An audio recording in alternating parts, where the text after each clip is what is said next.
विद्यार्थी मित्रांनो, आज आपण 12वी इंग्रजीमधील पहिली कविता song of the open road पाहणार आहोत. अमेरिकन कवी वॉल्ट व्हिटमन यांनी ही कविता लिहिली आहे. व्हिटमन हे एक प्रसिद्ध कवी, निबंधकार व पत्रकार म्हणून जगभर परिचित आहेत. इसवी सन 1855 साली लीव्ज ऑफ ग्रास हा त्यांचा काव्यसंग्रह प्रकाशित झाला.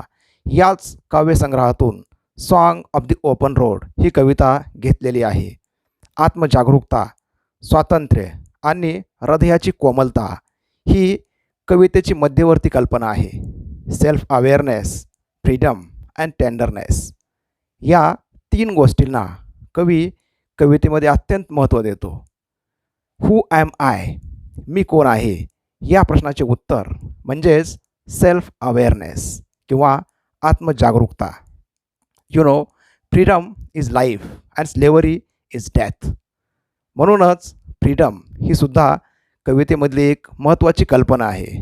तसेच टेंडरनेस ऑफ हार्ट, हृदयाची कोमलता प्रत्येक मानवासाठी, प्रत्येकासाठी आवश्यक असेलच. या तीन गोष्टींना कवितेमध्ये कवी अत्यंत महत्त्व देतो. या कवितेमध्ये ओपन रोड हे स्वातंत्र्याचे प्रतीक आहे. कवितेमध्ये रस्ता हा फक्त रस्ता नाही, तर ते एक गतिशीलतेचे सुद्धा प्रतीक आहे. कवितेमधील रस्ता हा जीवनाचा एक मार्ग आहे. The road in this poem is the road of life. चला तर मग जीवनाचे तत्त्वज्ञान शिकवणारी ही कविता song of the open road आपण सविस्तरपणे पाहूया. You may see there are 4 stanzas in the poem. Now we will learn these stanzas one by one. Come to stanza number 1. Song of the open road. Afoot and light-hearted, I take to the open road. Healthy, free, the world before me, the long brown path before me, leading wherever I choose. या स्टांजामधील नवीन शब्द पहा. अफूट म्हणजे walking on foot, पायी चालत. Light hearted म्हणजे joyful, glad, आनंदी. कवी Walt Whitman प्रवासाला निघाला आहे. तो एका मुक्त रस्त्याने पायी प्रवास करत आहे. कवीचा हा प्रवास अगदी निश्चिंतपणे सुरू आहे. कवीला आत्मविश्वास आहे की तो प्रवास करण्यासाठी आरोग्य संपन्न आहे. त्याला प्रवास करण्याचे पूर्ण स्वातंत्र्य आहे. हा रस्ता कवीला जगाशी जोडतो. कवी म्हणतो, the long brown path before me, leading wherever I choose. हा रस्ता मला त्या ठिकाणी घेऊन जाईल ज्या ठिकाणी जाण्याची माझी इच्छा आहे. माझ्या समोरील रस्ता जिथे जाण्याची माझी इच्छा आहे तिथेच मला घेऊन जाईल. रस्ता आपला मार्ग ठरवत नाही, तर स्वतः वाटसरू आपला मार्ग ठरवत असतो. हा कवीचा प्रवास म्हणजे जीवन प्रवास आहे. यासंबंधी तुम्हाला एक छोटासा विनोद सांगतो. एक माणूस रस्त्याने प्रवास करीत असतो. प्रवास करत असताना तो थोडासा कन्फ्यूज होतो आणि रस्त्याच्या बाजूला असलेल्या एका दुकानदाराला विचारतो, अहो काका, हा रस्ता कुठे जातो? तो दुकानदार सांगतो, हा रस्ता कुठेच जात नाही, तो इथेच राहतो. तुम्ही मात्र या रस्त्याने कुठेही जाऊ शकता. विनोद संपला. हसा. आता आपण स्टांजा नंबर 2 पाहूया. Henceforth I ask not good fortune, I myself am good fortune. Henceforth I whimper no more, postpone no more, need nothing. Done with indoor complaints, libraries, curious criticism, strong and content, I travel the open road. इथं पहा, second stanza, new words. हेन्सफोर्थ म्हणजे म्हणून. So Whymper म्हणजे to complain, तक्रार करणे. क्युरलस criticism म्हणजे तीव्र शब्दात टीका करणे. कंटेंट म्हणजे समाधानी, content satisfied. The second stanza reveals the poet's self confidence. या स्टांजामध्ये आपण कवीचा आत्मविश्वास पाहतो.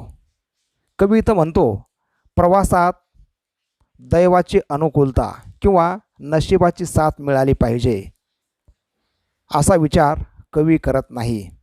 कवीच्या मते मी स्वतःच माझे नशीब आहे. Man is the creator of his destiny. At the same time man is the destroyer of his destiny. प्रत्येक व्यक्ती हा आपले नशीब घडवतो किंवा आपले नशीब बिघडवतो. हॅमलेट या नाटकामध्ये शेक्सपियर म्हणतो, कॅरेक्टर इज डेस्टिनी. हे अगदी खरंच आहे. कवीसुद्धा म्हणतो, माझा स्वतःवर विश्वास आहे, माझ्या मेहनतीवर माझा विश्वास आहे, नशिबावर नाही. म्हणून कवी तर म्हणतो, पहा, I myself I am good Fortune. म्हणूनच कवी कोणाविरुद्ध कोणतीही तक्रार करत नाही. तसेच जे लोक कवीला नावे ठेवतील त्यांच्याकडे तो पूर्णपणे दुर्लक्ष करतो. Strong and content I travel the open road. ही ओळ पहा, इथं कवी म्हणतो, I am strong enough to travel the open road. तो पुन्हा म्हणतो, कंटेंट, कंटेंट म्हणजे सॅटिस्फाईड, समाधानी. The poet is contented. कवी स्वतःवरती पूर्णपणे समाधानी आहे, स्वतःच्या आयुष्यावरती समाधानी आहे, म्हणूनच तो समाधानाने प्रवास करू शकतो. Stanza number 3. The earth that is sufficient.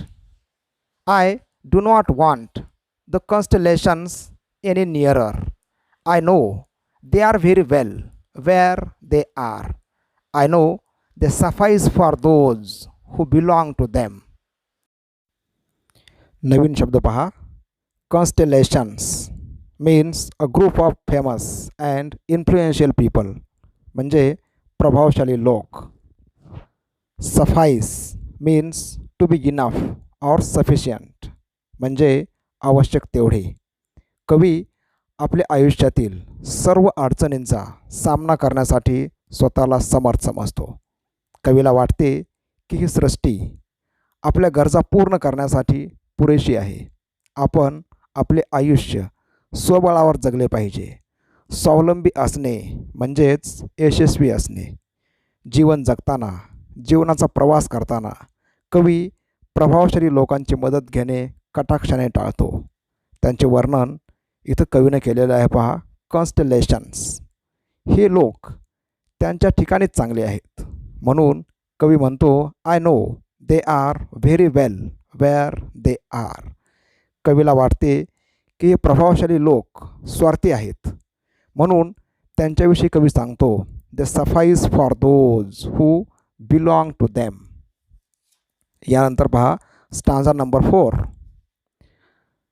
Steel here I carry my old delicious burdens. I carry them men and women. I carry them with me wherever I go. I swear it is impossible for me to get rid of them. I am filled with them and I will fill them in return. इथं पहा नवीन शब्द. Delicious means pleasing, आनंददायक. Swear means to take an oath, शपथ घेणे. Still here I carry my old delicious burdens. या लाईनमध्ये पहा, here म्हणजे इथे, म्हणजेच जीवनाच्या प्रवासात. I carry old delicious burdens. Old delicious burdens म्हणजेच sweet memories of the poet's past life. भूतकाळातील ज्या गोड आठवणी आहेत त्यांना कवी ओल्ड डेलिशियस बर्डन्स असे म्हणतो.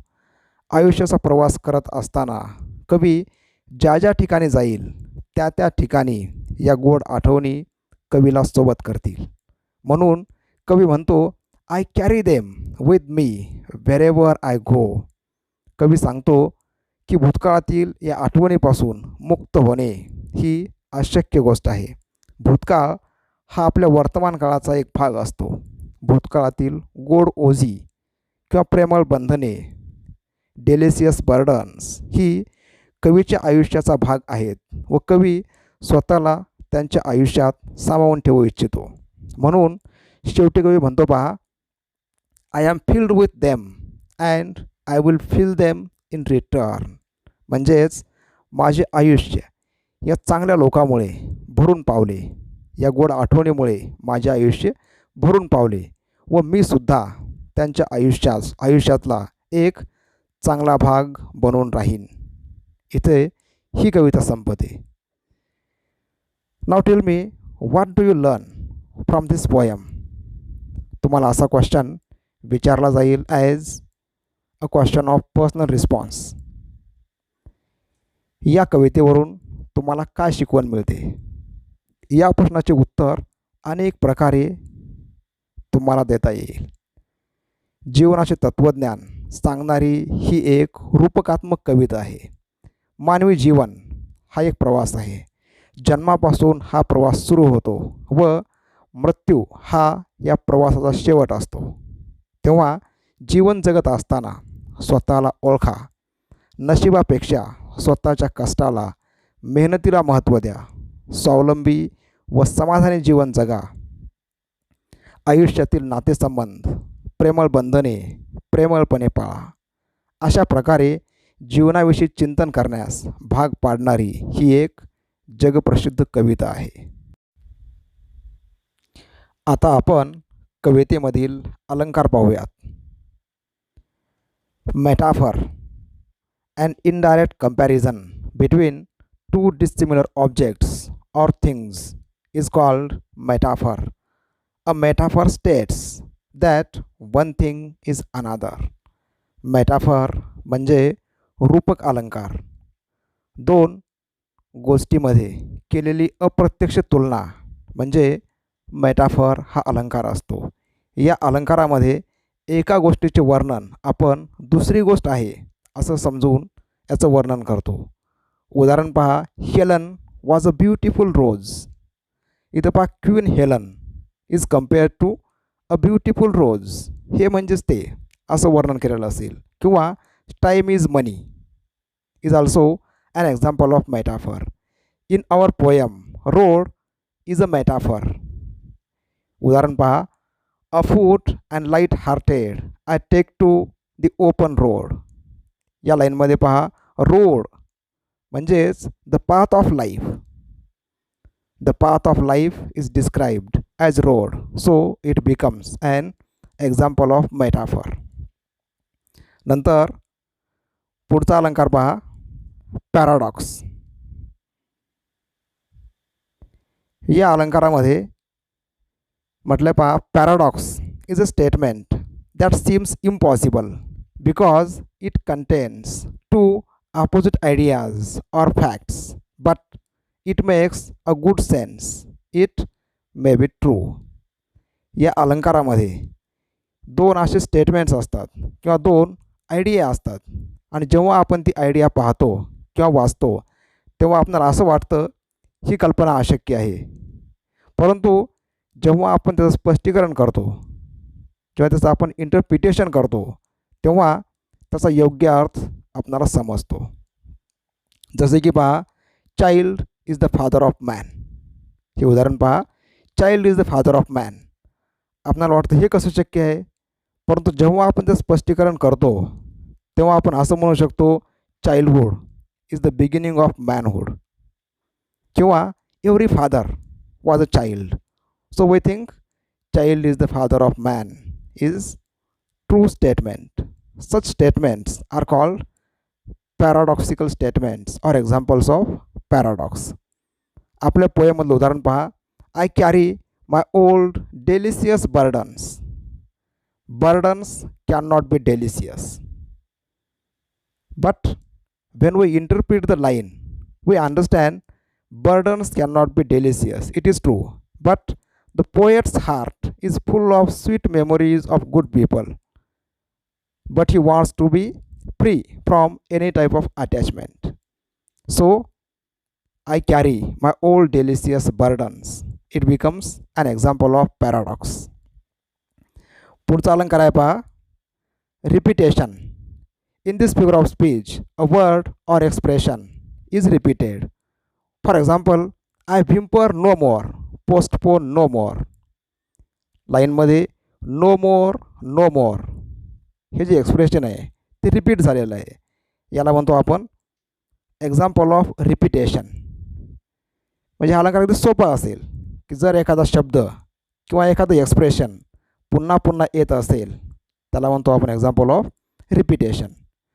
नंतर पहा free verse. Free verse means a poem. Free verse does not have rhyme scheme or rhythm. It does not have any set rules. This technique is commonly used in modern poetry.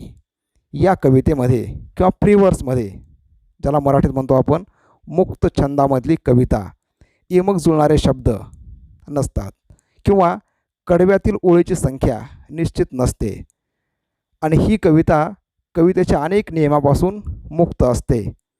म्हणजे pros आणि poetry या दोन्हीच्या मध्ये काहीतरी वेगळ्या प्रकारची रचना केलेली अशी एक मुक्त प्रकारची कविता असते. Our poem song of the open road is an example of preverse. Poetic appreciation of the poem. See the question. Write a poetic appreciation of the poem Song of the Open Road with the help of the following points. About the poem, poet and the title. The theme of the poem. The language and poetic devices. Special features. Message and morals in the poem. Your opinion about the poem. After learning the entire poem, we may write appreciation with the help of these points. Point number 1. About the poem, poet and the title. The poem Song of the Open Road is written by an American poet, Walt Whitman. This is a motivational poem written in the form of narration. The poet is the speaker in this poem. Walt Whitman was an American poet, essayist, and journalist. He is also known as the father of free verse. His major work, Leaves of Grass, was published in July 1855. The poem Song of the Open Road is taken from Leaves of Grass. The title Song of the Open Road is symbolic. The open road indicates freedom in life. Here, road stands for the road of life. Second point, the theme of the poem. The theme of the poem is self-realization, freedom, and tenderness of heart. The poet motivates the readers to ignore criticism and to be a confident person. Our problems and difficulties are delicious burdens. The poet tells us, though there are thousands of problems, we may enjoy our journey of life. The language and poetic style. The language of the poem is very simple. The poem Song of the Open Road is written in the form of narration. The poem is also an example of free verse, that is, a poem without rhyming words and without rhyme scheme. Metaphor, paradox, repetition, such poetic devices make the poem more decorative. Special features. The poem has some special features such as the use of parentheses by putting the last stanza in brackets. Here the poet separates himself from the others by using this technique. The personal pronoun I stands for the poet or the speaker, or we may say it stands for every individual. Message and morals in the poem. The poem gives us the message of optimistic life. The poet tells us to be happy and ignore our critics. Though there are burdens, we may enjoy freedom of life. The poem also tells the importance of self realization and self confidence in our lives. Now, last point, my opinion about the poem. I think the poem Song of the Open Road is a philosophical and interesting poem. It teaches the philosophy of life and the wisdom of life, which is not taught in any school or college. I liked the metaphor of road, which stands for the path of life. The poem motivates me to enjoy the journey of life. In this way, we may write poetic appreciation with the help of given points. Dear students, once again read the poem and prepare your own notes. Enjoy learning. Subscribe this YouTube channel for more videos. Thank you for watching.